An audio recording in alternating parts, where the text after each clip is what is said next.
engine running. Liftoff. We have a liftoff. Good evening. Welcome. It's Eric Erickson here. News 95.5 AM 750 WSB. It is 5:09 on the nose, and we've got weather moving into the Atlanta area on the north side. We've got to spend a little bit of time on a blurb that was in the AJC's Political Insider column. I want to read this to you. This is from the Political Insider. Stacey Abrams' newly launched bus tour was designed to promote this week's start of early voting. At the first stop of the tour, at a church in Forsyth, not Forsyth County, Forsyth, Georgia, that's mid-state, put the campaign strategy on full display. As more than 100 Abrams supporters packed the pews, they were handed signs, banners, and fans plastered with her name. Campaign aides spread out to gather their addresses and contact information. Many were encouraged to volunteer. Then came Abrams, who entered the congregation to a rousing introduction accompanied by the church's organ. She implored the supporters to lift the volume on voter participation, stressing polls had showed the race in a statistical tie. I have faith in all of you, but I need y'all to work. We've got to volunteer every single day to turn out every single person who should be in this room, but is not here.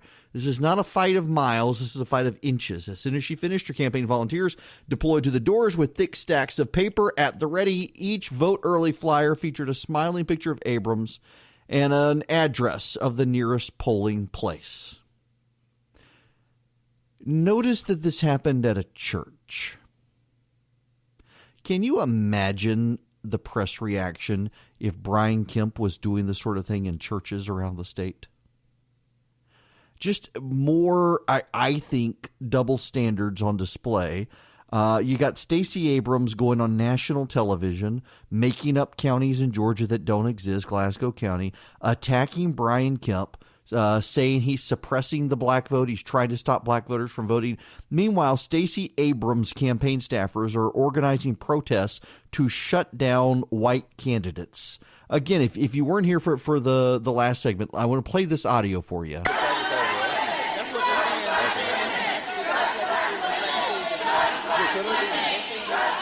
Those are Stacey Abrams supporters led by people who are on her campaign staff shouting down Stacey Evans, who is running against her.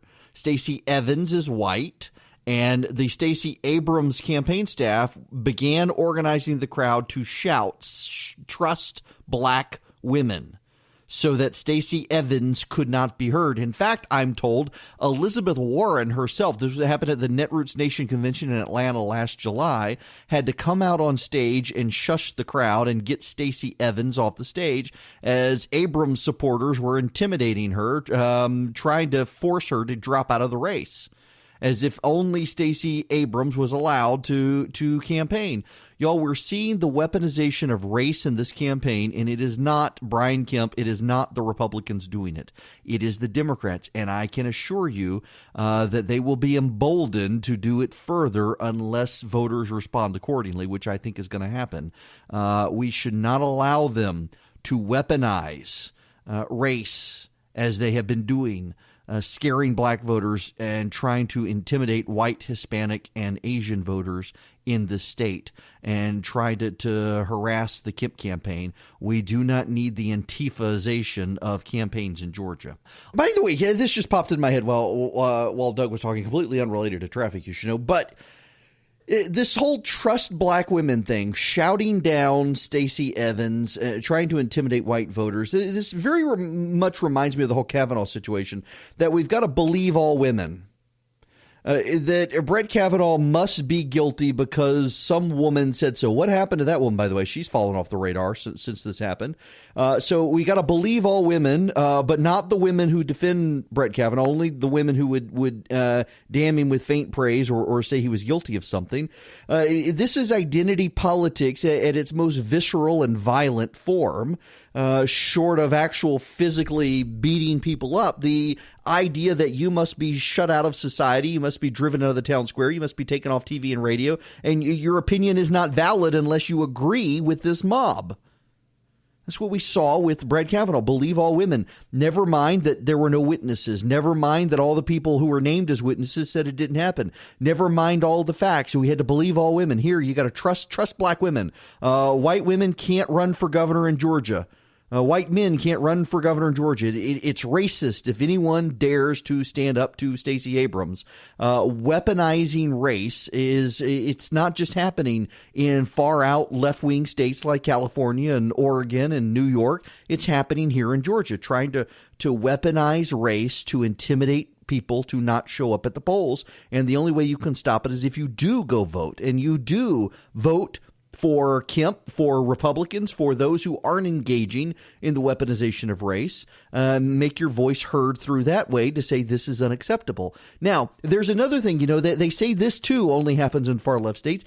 The city of Atlanta has settled with Kelvin Cochran, $1.2 million settlement. $1.2 million settlement. Kelvin Cochran is the fire chief who Kasim Reed fired for writing a book for his Sunday school class called Who Told You You Were Naked. You know what he had the audacity to do in this book? I've got a copy of it. I've read the book. He quoted scripture. The scripture he happened to quote was the scripture that calls homosexuality a sin. And he wrote the book and was fire chief for more than a year after that book was published. He says that the ethics office at the city of Atlanta gave him permission to write the book. In the settlement, the federal judge said it didn't matter, that he had free speech rights. He may be an employee, but he wrote the book in his off time for a Sunday school class. Didn't matter whether he had permission or not. He had the right to write the book. And the book didn't affect his job. There's no evidence it affected his job. But the city of Atlanta fired him for not just being a practicing Christian, but for writing a book expressing his faith and affirming the inerrancy of Scripture, even related to homosexuality. You'll recall, no doubt, that it was after a year that this book had been out that a retiring lesbian fire captain in the fire department complained and said he made her feel uncomfortable, some such. There was no evidence he actually did. But this was the complaint to get it all started, and the mayor of Atlanta fired him and claimed to be justified in firing him. And you know whose side Stacey Abrams took? She didn't take the fire chief side, and now she's out campaigning saying we don't need Religious Freedom Restoration Act in Georgia. We don't need our religious freedom protected. Well, who's going to protect Kelvin Cochran?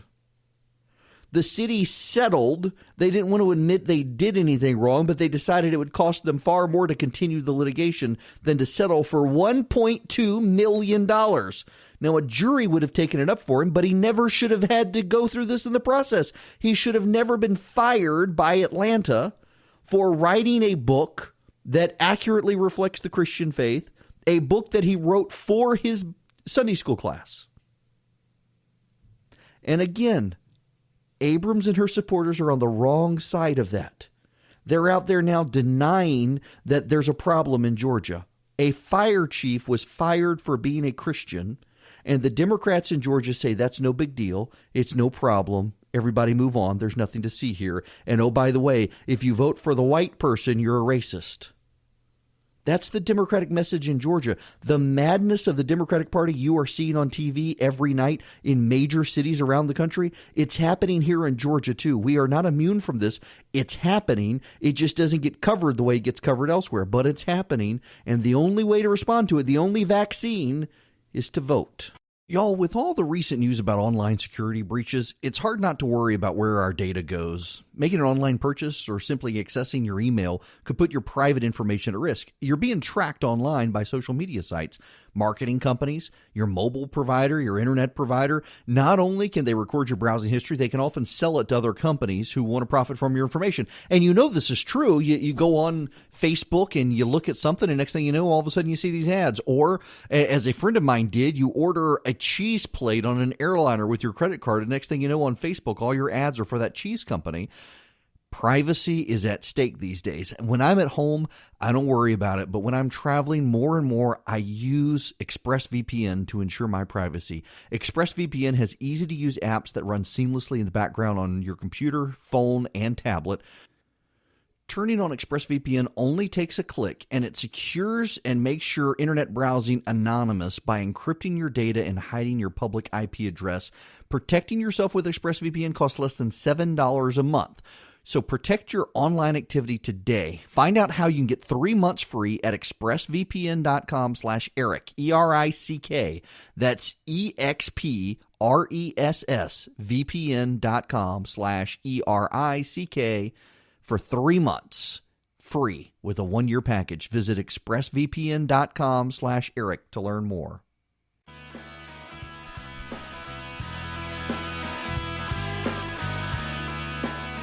It's 26 after the hour. You know, I'm not a big fan of PolitiFact. PolitiFact, I think, has a liberal bias. Most of the reporters who report for PolitiFact are liberal. Occasionally they get things right, but they have labeled as mostly false a claim by Martha McSally and the Republicans. Martha McSally and the Republicans say that Kyrsten Sinema protested troops in a pink tutu and denigrated their service. I want to read for you what PolitiFact says is mostly false.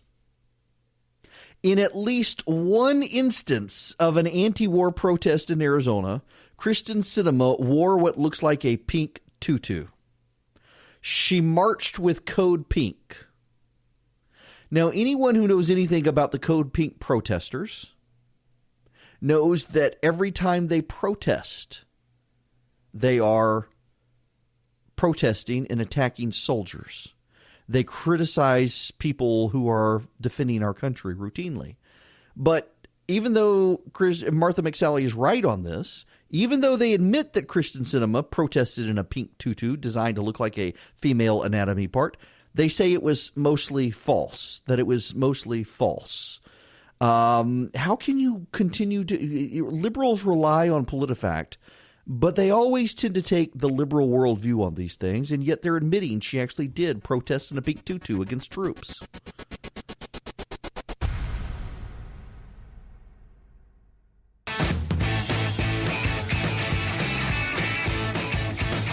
It's 40 after the hour. I am Eric Erickson. This is Atlanta's Evening News. The phone number 404-872-0750, 1-800-WSB-TALK. If you are headed up 575, you're going to start getting into rain. The rain has moved off of 75 till you get north of Adairsville. The Roswell and Alpharetta area will be getting some rain here in a little bit. There are some light showers inside the perimeter, very hit or miss. Tiny showers, but there's more rain the further north you go as the cold front begins moving through. There's a lot of rain in Alabama, and it is moving into our area slowly but surely. I want to deviate from everything else, and I want to talk about the proposed constitutional amendments that are on the ballot this year. Before I get there, though, I want to take a call from Jay calling from Atlanta. Welcome. Hey, Eric. How you doing? I'm well. How are you? Doing all right. Hey, I just want to go on the same lines of that using racism as a weapon. A friend of mine stopped in at a Starbucks and was harassed for wearing a Kemp hat. Well, first of all, the big problem is that your friend went to a Starbucks and got garbage coffee. But, I mean, besides that. Yeah, it is. I occasionally have to drink that Drek as well. But, yeah, this is having more and more intolerance within the city. I can't tell you the number of times I have been confronted, yelled at, or otherwise seen and had not nice gestures made my way in the last year in Atlanta.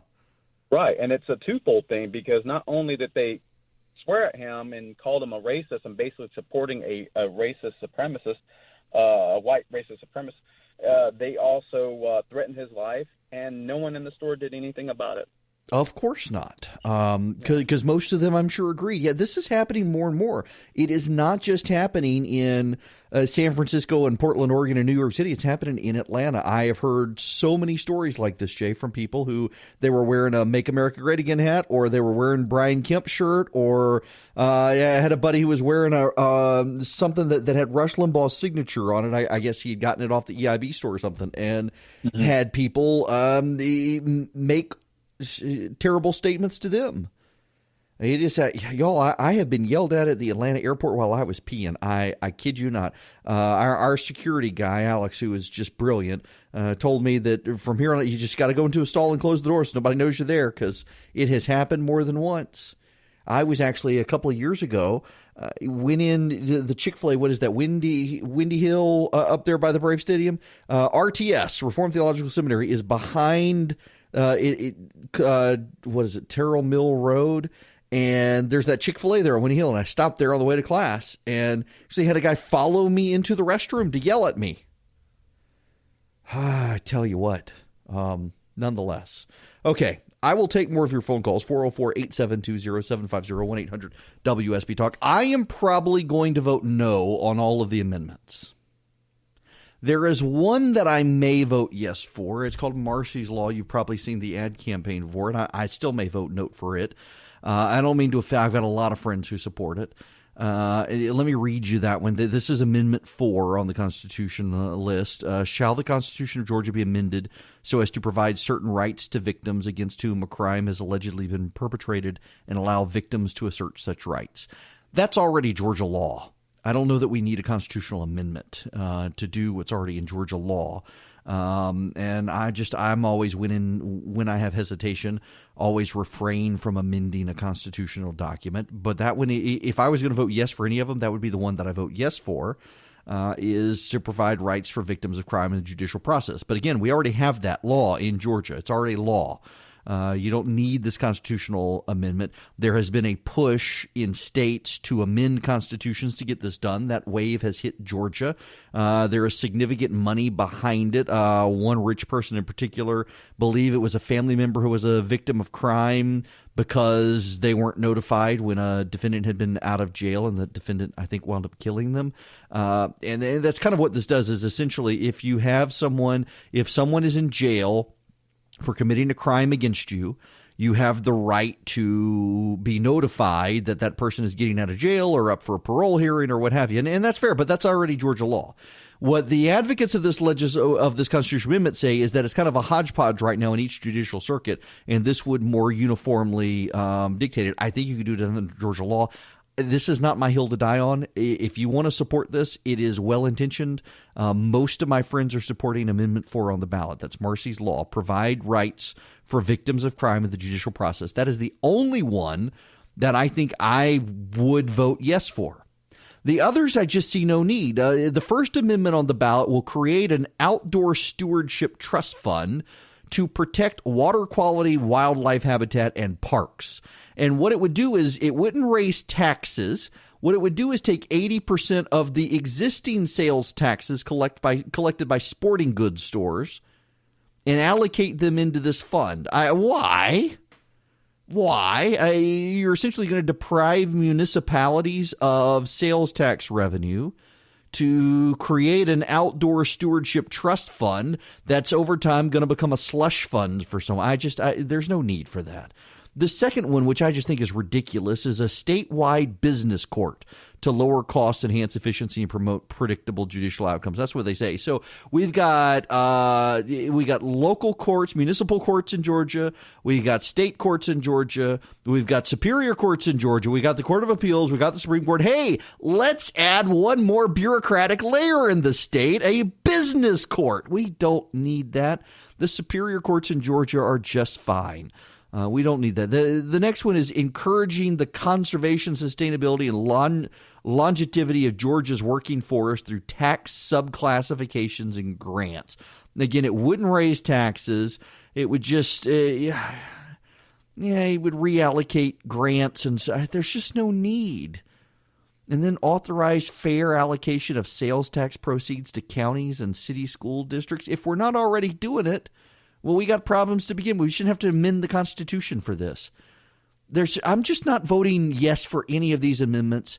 Maybe Amendment 4, the victims advocacy one, but the others just absolutely not. We certainly do not need a whole new court system in the state of Georgia. That's Amendment 2. It's just nonsensical. I'm sure the Chamber of Commerce would love it, but it's just more bureaucracy. I don't see the need for any of these amendments.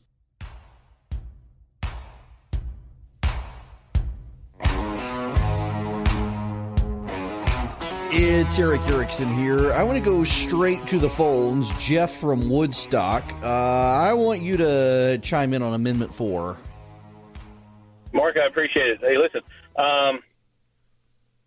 on this Marcy's Law, the way that when you see it on the commercial, it's a hands down go with it. You got to go yes, but once you start doing the research and you start digging into it a little bit more, you realize yes, we already do have a law in the books, and if we make it an amendment, it's going to tie the prosecutors down to where if there's any snag at all in notifying either the victim, a family member who wants to be there, whether they're in town, out of pocket, work, what have you, they won't be able to make it to the hearing, so it postpones that next hearing, and it becomes a backlog, and the next thing you know, we're jammed up even more so than what we already are.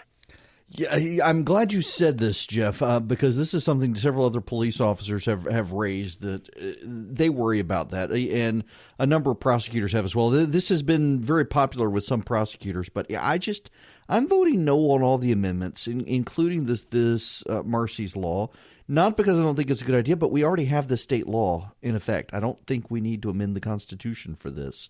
When we come back, we got to shift gears. The Democrats are melting down nationwide in the Senate races.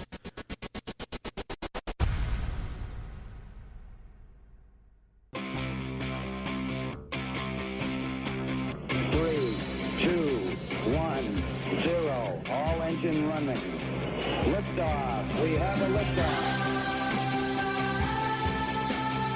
It is 8 after the hour. I'm Eric Erickson. This is Atlanta's Evening News. The phone number, 404-872-0750, 1-800-WSB-TALK. Now, we need to move into what is happening on the Senate races. Before I get there, though, the President of the United States has raised $100 million for his 2020 campaign. That's significant because neither George Bush nor Barack Obama had raised more than $4 to $5 million at this period in their first term for their reelection. They went on a spending binge or a fundraising binge after the midterms. The president has been raising a ton of money, and most of that money, interestingly enough, has not come from the president doing major fundraisers. It's people just giving him money. If you'll recall, in 2016, the president, by and large, discouraged people from giving him money, and now he is willing to accept it, and people have been flooding him with money that they didn't give him in 2016. Now, the rule used to be, I was a campaign consultant for a number of years, and the rule used to be whoever spent the most money tended to win. That's not the case now. Democrats, by the way, are running away with fundraising. There are some numbers here. Between July and September, Democrats in 28 competitive House races raised over 3 times as much money as their Republican challengers, which reminds me, do you notice the thing that Democrats aren't screaming about right now? Citizens United. The fundraising decision. Is that not funny? Citizens United. The Democrats are not screaming about Citizens United. They're not screaming about large dollar donors. They're not screaming about Sheldon Adelson. They're not screaming about Steve Wynn. They're not screaming about all the millionaires and billionaires who give Republicans money because they're out raising them. Suddenly it's a non-issue. Much like the Senate was perfectly legitimate when Democrats had a 60-seat majority, but now suddenly it's illegitimate because they don't. Just like they were screaming about gerrymandering, and now they're not because they stand to win it, even with the gerrymandering. And what the big issue here is not the Democrats raising these issues, it's the media. The media is not echoing the complaints. In the past, it was a huge feedback loop. If the Democrats thought that something was illegitimate, suddenly, oh my goodness, it was the worst atrocity ever, according to the media. But now, not so bad. Now they're okay. They are starting, by the way, to realize that they have problems with the Senate, and the problems for the Democrats are growing. Arizona and Nevada, they thought they could win. Dean Heller is now up 7 points in Nevada. Martha McSally is now up 8 points in Arizona. She was supposed to be toast. Kristen Sinema is a terrible candidate in Arizona. Every single day, more and more comes out from her. In fact, let me play you this. This is audio the Washington Free Beacon put together of Kyrsten Sinema. Oh, this is her campaign commercial, and then her words about Arizona when she's out of state. I'm overwhelmed at how lucky I am to be born in the best state in the country. My state, Arizona, is clearly the meth lab of democracy. Arizonans are strong and independent. We have the desert in our blood. People would watch what was happening in Arizona and be like, damn, those people are crazy. And so we're all going to have slightly different opinions as we go forward. And I want to talk to you about some of the things that I think that you can do to stop your state from becoming Arizona. And I know Arizonans deserve a senator who just solves problems. Arizona is the state of the 5 C's. So cattle, copper, citrus, cotton, and climate. But I would add a 6th C. It's called crazy. I'm Kyrsten Sinema, and I approve this message. Yeah, those are her words against her. She's a terrible candidate, and the Democrats are really livid that this is coming out now. They thought that the media would be able to suppress it for them, but nope, haven't been able to. Even the media can't turn down a story like this. Sinema is not the only Democrat having problems. Heidi Heitkamp, she is the Democrat in North Dakota, and she's already toast. Democrats tried to play up that, the Republicans, they nominated the wrong guy, this Kramer guy, he's not going to be able to beat her. He is eating her lunch. Now the latest scandal against Heidi Heitkamp. And you should know she was already down before she voted against Kavanaugh. That has driven her further down the poll. She was down 9 points. She's now down 12 points. This will probably put her down to 15 points. Heidi Heitkamp ran an advertisement in North Dakota in response to the Brett Kavanaugh decision to vote against him. And it featured survivors of sexual assault. There's a problem. Several of the women didn't give their permission to be in the commercial. They did not want to be outed as survivors of sexual assault. They didn't want to be exposed as survivors of sexual assault. And there are other women who say they weren't actually victims of sexual assault, and they're in the ad. And they're asking why they're in the ad. Heitkamp came out today. She went on a conservative talk station, actually, in North Dakota and owned up to it and said it's completely her fault. Her campaign staff should have never done it. Those who did it will be fired. And she is very, very sorry that it happened. Completely owned up to it. Which is good for her. She should be applauded for owning up to it. She said, lawyers tell you not to own up to this sort of stuff because of lawsuits, but this is completely my campaign's fault. We completely screwed up, and I'm not going to keep my mouth shut to try to avoid a lawsuit because I screwed up, my campaign screwed up, and I got to own it. And that is really refreshing. And of course, she can be refreshing like that because she's already lost. The Democrats have written off North Dakota. They have. And it's not the only one now that's causing them problems. Texas is causing the Democrats problems. I want to play you this audio from MSNBC. This is actually from yesterday. And it is the Democrats are starting to realize that they built up Beto O'Rourke way more than they should have. And it's becoming a problem for them because he's not actually living up to the hype. He can't beat Ted Cruz, and Democrats are pouring money in. I played this audio yesterday. This is Ted Cruz's pollster, Chris Wilson, a dear friend of mine, and he's explaining the problem. Of all places, he's on MSNBC, allowing Ted Cruz's pollster to come on and say not nice things about Beto O'Rourke. This would not have happened a month ago, but now even people at MSNBC are starting to realize they really screwed up by pushing O'Rourke so hard against Ted Cruz. And how they've screwed up pushing him, well, hang on a second. Listen to this audio first. Let's talk about races. I've got to ask you about, Chris, is Senator Ted Cruz, Texas, the man you work for. Beto O'Rourke is just blowing the roof off with small dollar donations. $38 million in the last 3 months alone.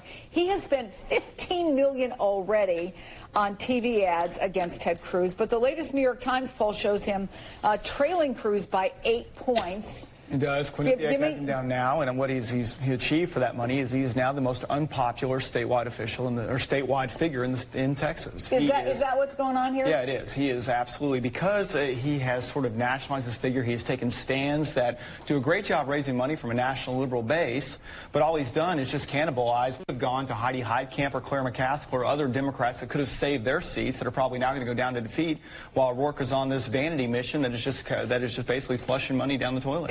It is a vanity mission, and now we know for sure it is. He's raised $30 million more, and he's signaling he will not share the money with the Democrats. So whoever the candidate is running against Dean Heller in Nevada, I can't even remember the woman's name, she'll get none of this money.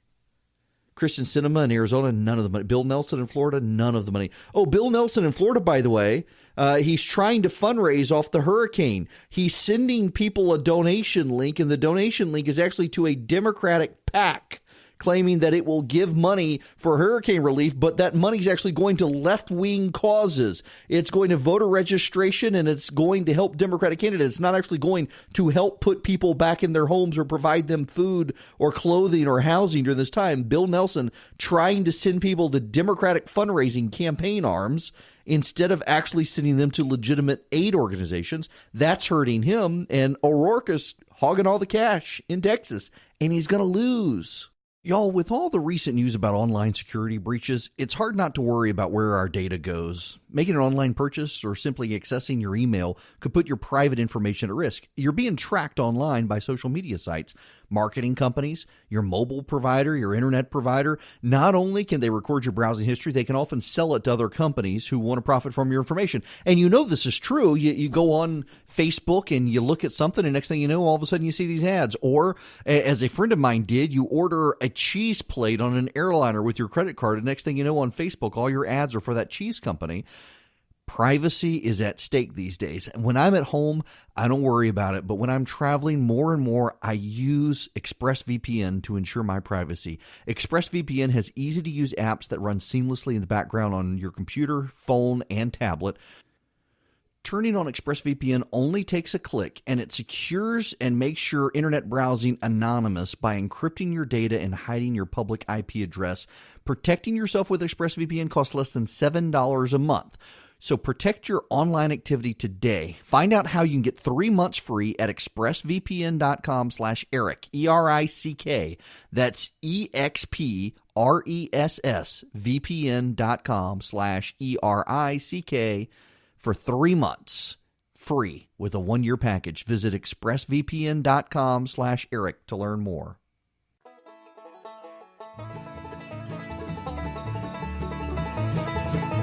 Welcome back. It is 6:26. Now, to the phones we go. Let's see. Do I have to? Yes, I have time. David in Atlanta, you are next. Welcome. Hi, Eric. Thanks for the call. I just want to share an observation with you that I think that me as a listener, you as a host, is a little bit of a microcosm of people in the broad spectrum of Republicans and conservatives, in that we don't always agree. Sometimes you irritate me, and I'm sure I'd irritate you. It's like a marriage. You didn't support Trump initially, and I respected that and understood why. I did. But if you look at it today, there's this coalescence going on, this centering of people in that broad spectrum of Republicans and conservatives who are starting to think the same way. And that doesn't mean you became a Trumper, or it doesn't mean I changed that much. But I think people are centering on what's important. And I think the fuel for this is the craziness that's going on the left. Yeah, David, I think you're absolutely right. It's a great observation. I can't tell you the number of friends. In fact, I got a friend of mine who was diehard. I mean, I didn't support the president in 2016, and this guy was like, burn it all down if he gets elected. He's a blight on America. And he's like, man, I'm voting for this guy in 2020. I'm writing him a check. These people are out to get me and my family and ruin us.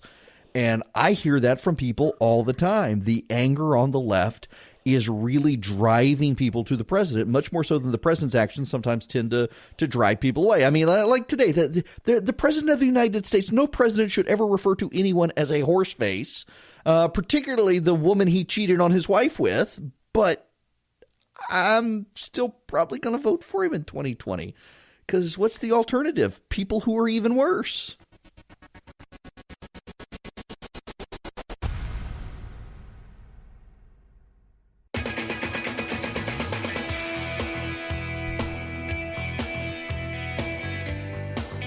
It is 39 after the hour. Welcome back. We had a listener call in and made a good point. Actually, I guess it was somebody on Twitter, and then I just echoed the point. David called in the last segment talking about how a lot of Republicans and conservatives, people right of center who weren't fans of the president, are moving in the president's direction, myself included. And then there were people who kind of held their nose to vote for him. They weren't fans of him. And now more and more they're thinking, you know what, I'm guess I'm with this guy. And a lot of it has to do with the Antifa, Black Lives Matters, the Democratic protesters, the harassment of people who dare to disagree, the treatment of Christians in the country. And we didn't mention, but I do think it's worth mentioning, the media as well. I do not think any president of the United States should ever refer to anyone as horse-faced. I just don't. I think the president should have better manners than that. But it is really rich to see the media that was okay saying all of those things about Kanye West last week being upset with the president saying this today. On CNN, one commentator referred to Kanye West as the token.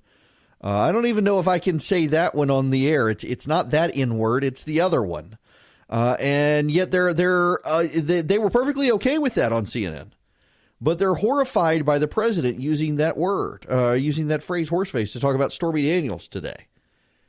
The media has constantly, or take last week while I was out in Dallas preaching last week, the president did a rally in Ohio where he praised Robert E. Lee's military skills.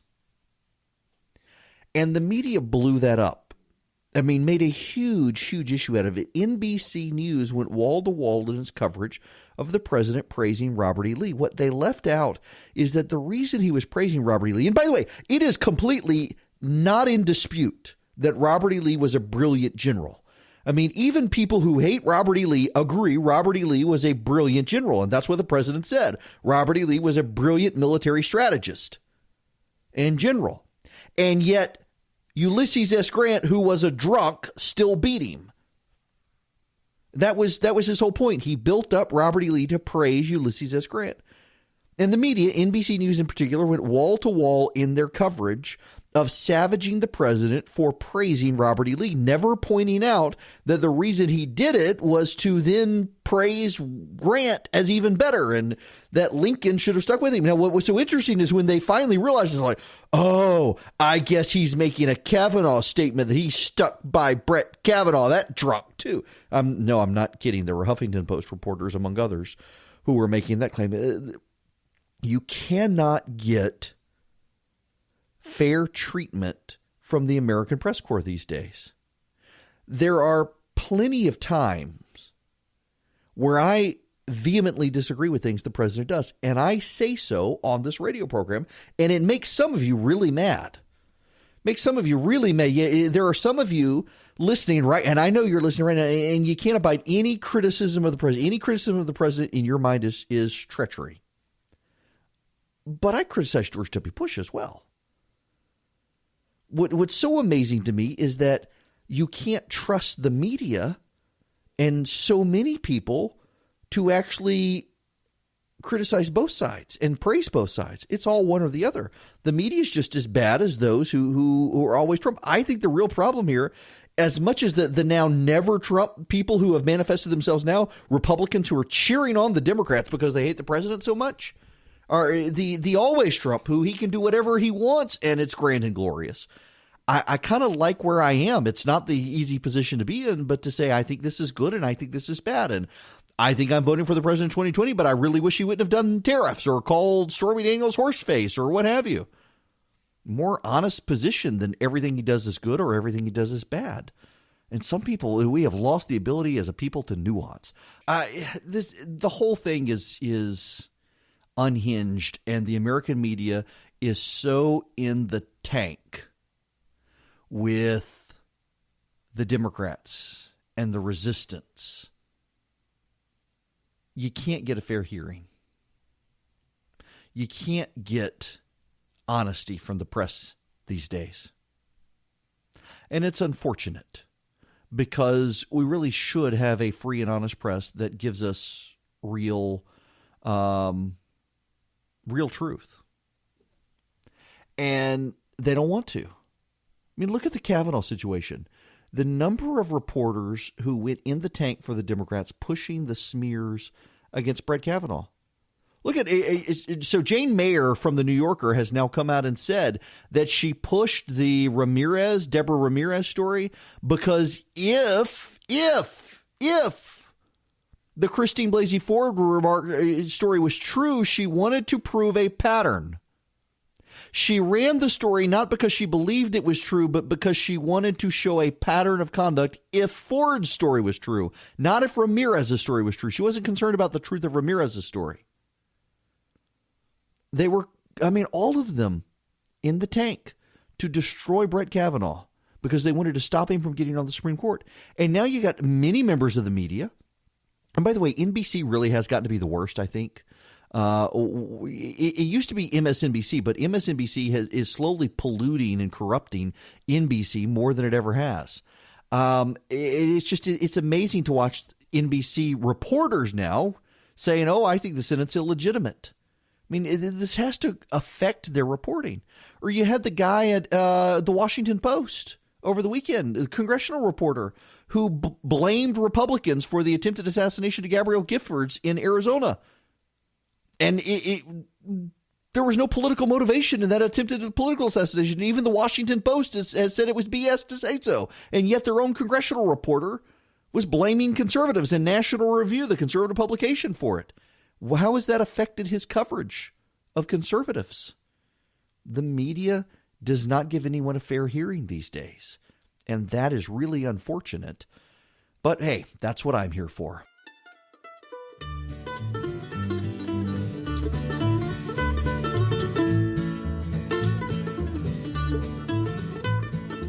It is 55 after the hour. Now, by the way, can we not fall back?